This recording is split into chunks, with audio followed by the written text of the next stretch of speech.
Say hello. Hello. Good morning. Good morning. And welcome to our day. Good morning. Yay!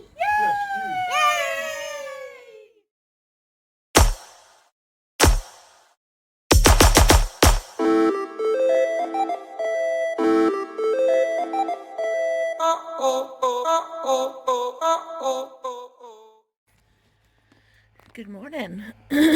So we are currently hunting for the house for our redo project. But I've had 2 phone calls this morning. One from my orthopedic consultant secretary. Now, about 4 months ago, she rang me and asked if I wanted to have the injection booked for my hip. And I said yes, but I couldn't do the time that she wanted because we were doing something. And she said, okay, well, I'll ring you again soon and we'll rearrange it. 2 months later, I then get a phone call after the date that I was supposed to have it booked for.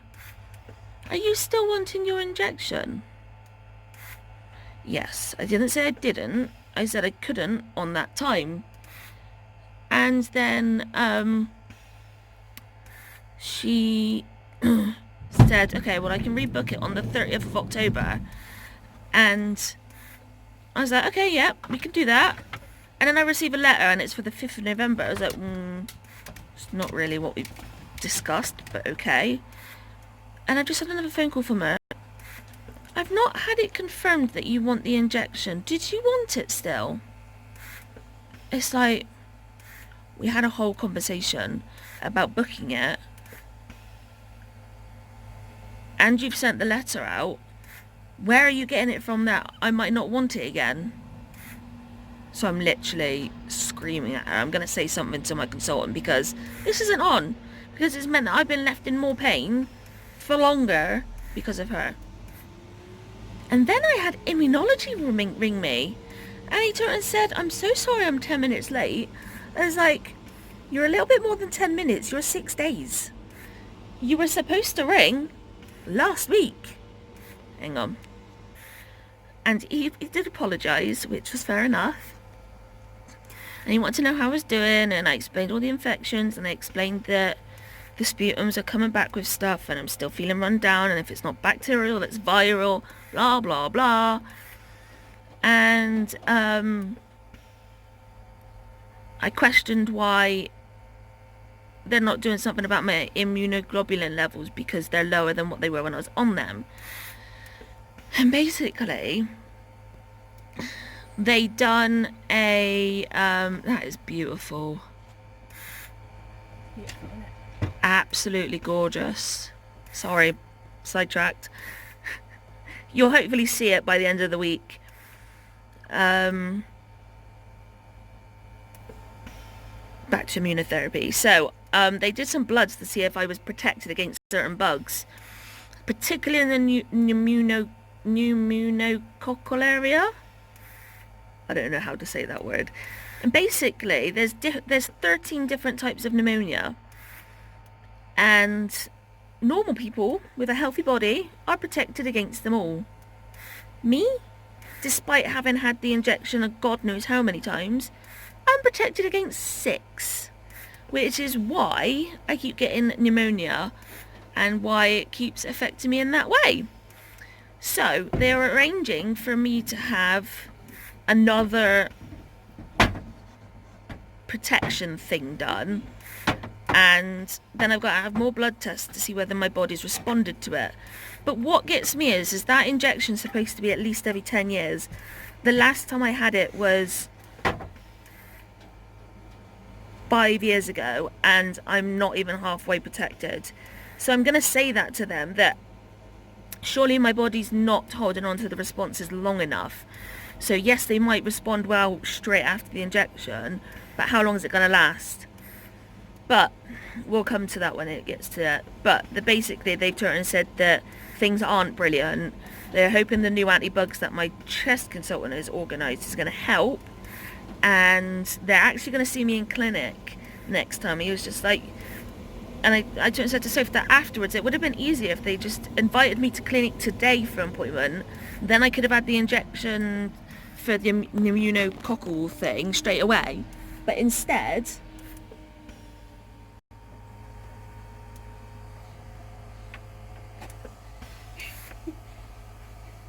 These got some bits on there I didn't know we were getting. Oh my god.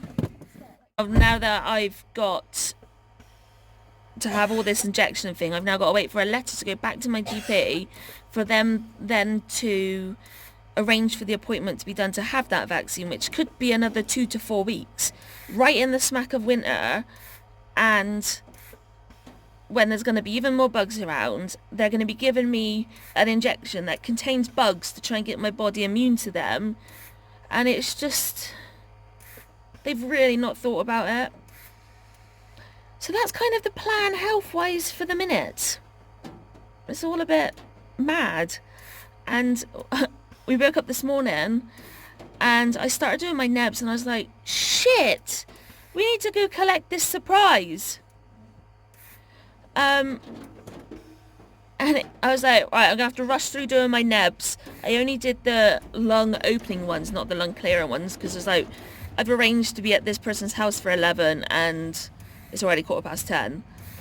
But we're here, we're queer, and we are safe, and my hair is still gorgeous.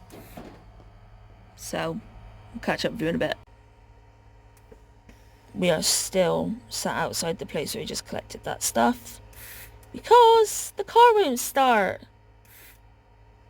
Soph neglected to tell us or say or do to get petrol. She knew it was in the red but decided not to go get some petrol. So now we're stuck and she's gonna have to go on foot to the petrol station and get fuel. There's no other way about it. It's called tough. And I turned and said to her, maybe this is a lesson learned. Don't leave the car to get so, empty on fuel. I feel like I'm gonna cry. I've been sat in this goddamn freaking car for 45 minutes. I've been walking up and down really... I should make you go do the shopping on your own now. No.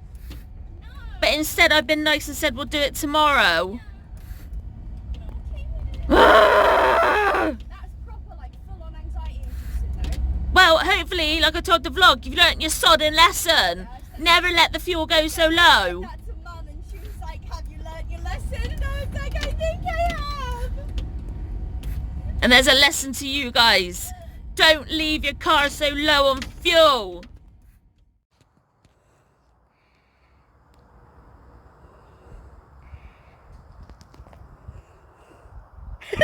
That really did not work out very well.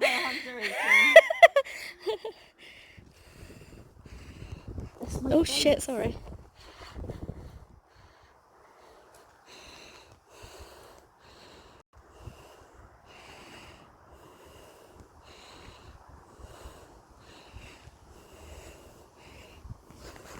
Beautiful! Yay.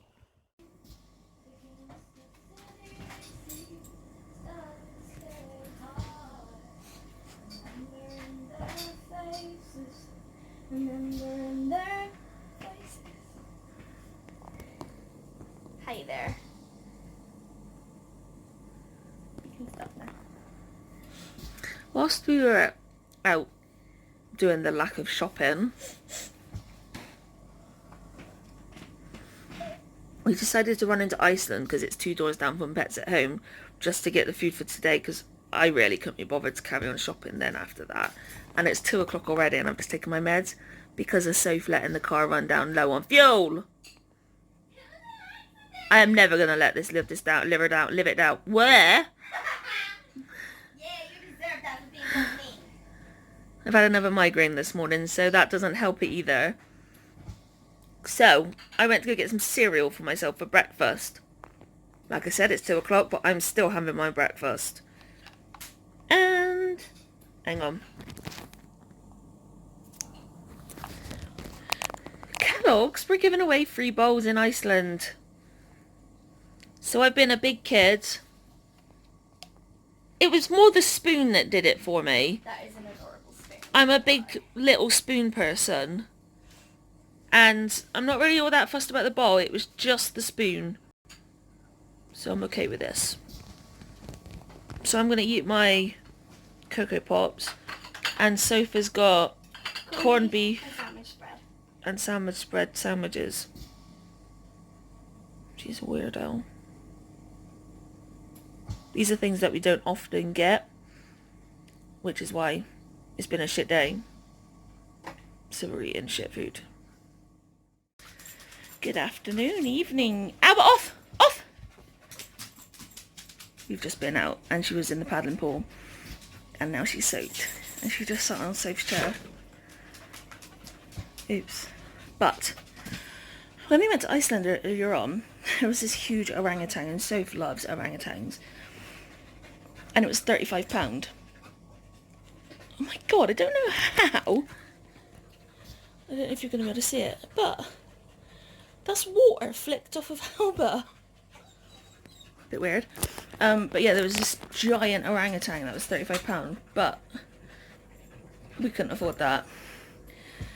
And then we saw these books, and there was a little orangutan, and they were both £5 each. So, so far we've just got the book. But basically, there's orangutan in my bedroom. And it's part of Greenpeace movement, and it's a thing to try and help save the orangutans, and it's talking about deforestation and things. But it says on the back, when a little girl discovers a mischievous orangutan on the loose, it's not long before she tells the naughty orangutan to go away. But when orangutan explains that humans are running wild in the rainforest and burning down all the trees, the little girl's mission becomes clear. Help save the orangutans. So I'm going to flip the book round, flip the camera around, and I'm going to show you what it looks like on the inside. So, here's what it looks like.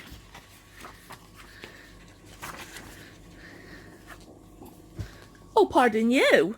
Pickle's just over there burping. So there's just like a little bit about, I think that's the author. Is that the author? Nope. Oh, it's just a forward by this person. And then it goes into the book, and like the illustrations are pretty cool as well. They're quite expressional and just really nice.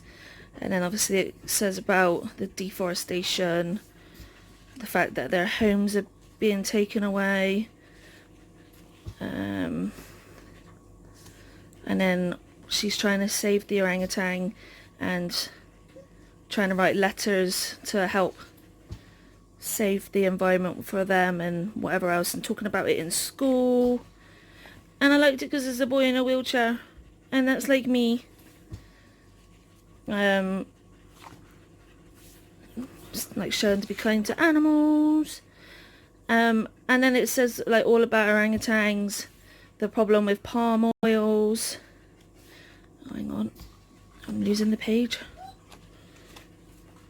And then it goes on to saying how you can help by telling your friends, tell other people, writing letters to big companies. And then it's got like top tips for writing a campaign letter, like from a children's point of view.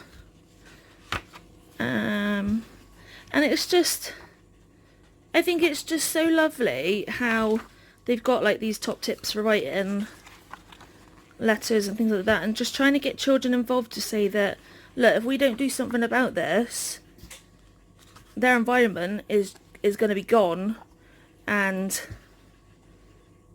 the orangutans aren't going to have anywhere to live, and they're just going to go extinct.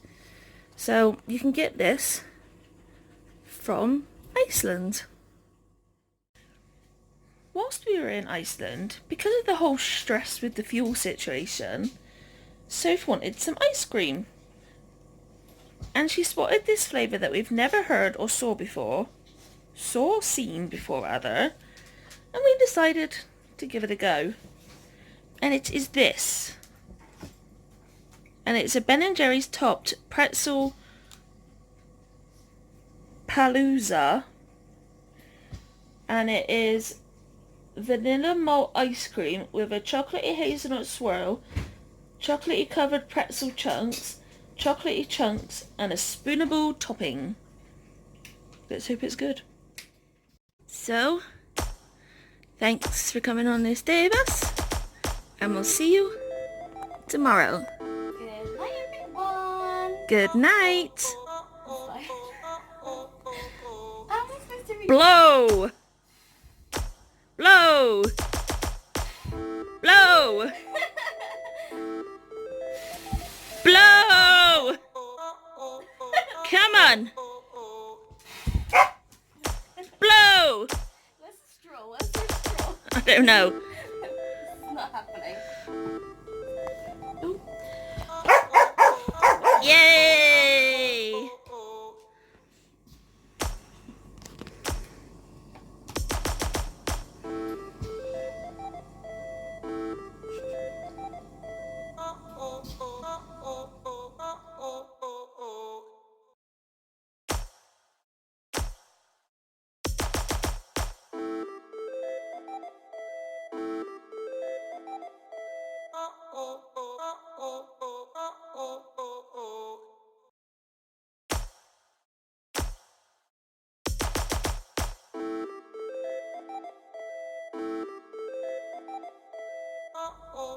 So, here's our candle lit in the memory of Sky, River and Quinn. And I managed to get one of those things, nail stickers on my thumb. Yay.